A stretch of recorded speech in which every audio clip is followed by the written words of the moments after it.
మనం ఎంత మంచి చేసినా, మనం ఎంత మంచిగా ఉన్నా ఎవరో ఒకరి కథలో చెడ్డవాళ్ళమే అవుతాం.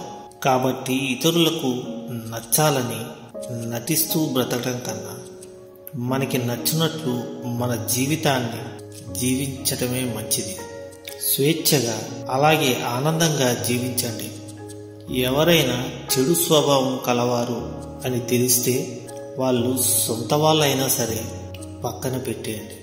ఎందుకంటే మన తోటలో పండిన మిరపకాయ కదా అని కళ్ళలో పెట్టుకుంటే అది మంటనే పుట్టిస్తుంది, కానీ చల్లదనాన్ని కాదు.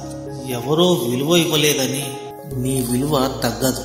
విలువ లేని మనుషులకు దూరంగా ఉంటేనే నీ విలువేంటో అర్థమవుతుంది.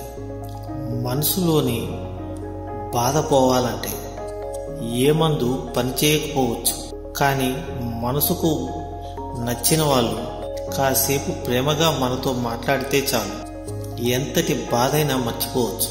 కాదంటారా? ఎంత కష్టం వచ్చినా నీలో నువ్వే ఓదార్చుకోవడం నేర్చుకో. ఎందుకంటే నీ కష్టాలు చూసి నవ్వుతారే తప్ప నా అని ఎవరు దగ్గరికి తీయరు.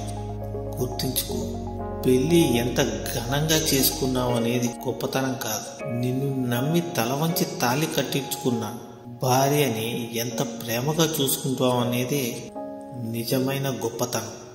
నీటిని ఎక్కువగా మరిగిస్తే ఆవిరైపోతాయి. అలాగే భరిస్తున్నారు కదా అని ఎక్కువగా బాధ పెడితే బంధాలు కూడా కనిపించకుండా పోతాయి. గుర్తుంచుకోండి, ఈ కాలంలో మంచి వాళ్ళకన్నా మంచిగా నటించే వాళ్ళే ఎక్కువ. మనతో అవసరం ఉన్నప్పుడు అంతా నువ్వే అంటారు, అవసరం తీరిపోయాక నువ్వు ఎంత అంటారు. నిజమే కదా? ఉండిపోయే వాళ్ళకి వెళ్ళిపోయే వాళ్ళకి చాలా తేడా ఉంది. ఉండిపోయే వాళ్ళు నిన్ను భరిస్తారు, వెళ్ళిపోవాలి అనుకునే వాళ్ళు అవకాశం కోసం ఎదురు చూస్తారు.